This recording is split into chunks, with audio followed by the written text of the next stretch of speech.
A lot of people, when they think about working out, they think of it as being a physical thing. Right, no. I did it for mental. People always say, my God, like, no, don't look at it like, I didn't care about losing weight. I didn't care about being the fastest person. I wasn't making the Olympics. I wasn't going to pros. I could barely read and write when I was a junior in high school. I wasn't going anywhere. I saw working out as a way for me to build calluses on my mind. I had to callous over the victim's mentality. So I watched these movies. I talked about Rocky last time I was on here. I always equated training to mental toughening. Like, it always looked brutal. People waking up early and doing all these things, and it looked horrible. I was like, wow, man, I gotta start doing that.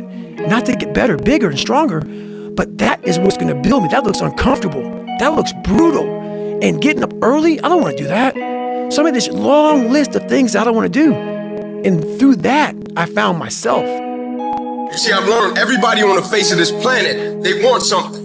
Everybody that comes into this world, they want something. Everybody wants greatness. Everybody wants excellence. But the question is, what are you willing to go through in order to get it? What type of dedication? What type of commitment? What type of sacrifice? A person that's obsessed and wants to just get there, they don't give a what the temperature is. They no longer care, because they know no matter what's out there, whether it's snowing, if it's a damn tropical storm, if it's 20 below, they don't care. They're gonna run. It doesn't matter what the f***'s out there, what's in front of me. I'm just gonna go. You never go back down. It's all about taking your baseline that you operate on and raising it and challenging yourself and pushing yourself. How you do anything is how you do everything. It's those little things, the little decisions that you make every single day, as small as it seems, that create an environment in your head of what it is you're becoming. Are you a finisher, a quitter? What are you? How you do anything is how you do everything. You need to master the ability to reset. When you start saying, I want to give up, and you don't want to face those people that said you couldn't do it, I need you to be able to put yourself back in the beginning of this goal and put yourself in that position where that new excitement and that new energy was propelling you towards. I need you to put yourself back in that place and be able to do it continuously and allow it to propel you to put your head down and run dead smack through that brick wall of discouragement until you reach the goal that you set out. Use that inspiration that you had in your mind. You envision what success looked like. Continue to envision what you were able to do in that vision for your husband or for your wife, for your son or for your daughter or for your parents, the people who would benefit from it. Put yourself back in that position when you first said, I'm going to chase this thing and I'm going to do it. You need to master the ability to reset.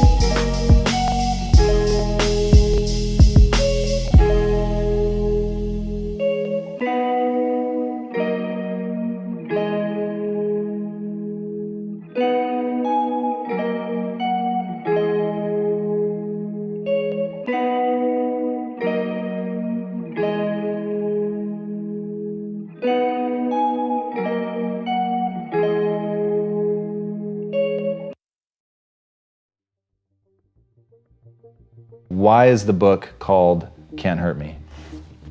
There's some inside use to people in there, but it's an overall message to people that we're all, a lot of us are going through a hard time in life.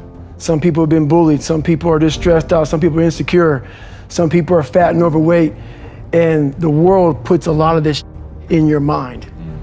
It's not just you, you help it, and my whole thing is about, I had to develop a mindset that was indestructible. I had to armor plate my mind. And it's about what you're saying to yourself, but it also comes with work. So whenever I was getting beat down, physically, mentally, spiritually, whatever I was going through, just saying, I would put, you can't hurt me. Can't hurt me just became a message, I would say to myself. And that's just kind of where it comes from. All the people that I've coached, all have different talents, skills, and abilities. What's the one they all have? The ability to stay present, the ability to stay in the fight, to have not quit. You'd think, well, that's not a big deal. Really? Because as I've been talking, millions of people made the decision to quit on their dream, just as I've been talking to you. The rest of the day, millions more will. Tomorrow, millions more. Every day, literally millions of people quit on one of their dreams, their dream relationship, their dream business, their dream body. So quitting has become the #1 habit in the world by people that end up losing. And I'm telling you, it happens every day, every second, everywhere. Just the fact that while I've been speaking, you're still after your dream, you're ahead of them. You don't give yourself enough credit, because eventually what I found, it looks like winning's this huge competition. But every day, every week, every year, every decade as time goes by, you're gonna find that you're competing with a smaller and smaller and smaller group of people for your dream, because so many of them will just quit. And by the way, many of them that quit will possess talents, maybe even gifts you don't have. Their incredible ability with people, their incredible strength, their incredible brain, and they'll quit with all this giftedness, but you got the talent. You have to learn to distinguish between something that is a talent and a gift. You can develop skills, you can develop talents. Gifts are something you're born with. But the people that I see that win long term are the ones who develop the talents and skills required to win. Your self-image, your inner mirror. This is the way we see and think about ourselves, especially prior to any event of importance. People always tend to behave on the outside consistently with the way they see themselves on the inside. This is often called our inner mirror, into which we peer before we engage in any behavior. When you see yourself as calm, positive, truthful, and possessed of high character, you behave with greater strength and personal power. Other people respect you more. You feel in control of yourself and the situation. What's more, whenever you actually behave in a manner that is consistent with your highest values, your self-image improves. You see and think about yourself in a better light. You feel happier and more confident. Your behavior and outward performance then reflects this increasingly improving inner picture you have of yourself as the very best person you can possibly be. People tend to accept you at your own evaluation of yourself, at least initially. If you see and think of yourself as an excellent person who is possessed of high character, you will treat other people with courtesy, grace, and respect. In turn, they will likewise treat you as a person of honor and character. If you could spend an afternoon with anyone, living or dead, what one person would you choose? Why would you choose that person? What would you talk about during your afternoon together? What questions would you ask? And what would you want to learn? Consider this as well.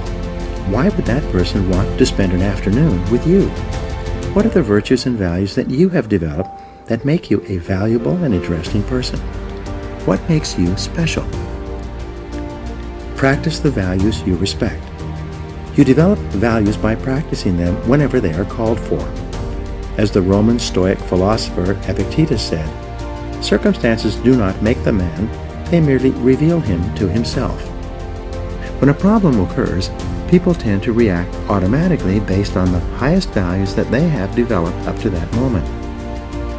We develop values by repetition, by behaving consistently with a particular value over and over again until it becomes a habit and locks in so that we come to practice it automatically.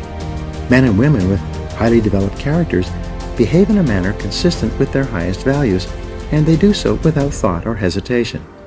There's no question in their minds about whether or not they are doing the right thing.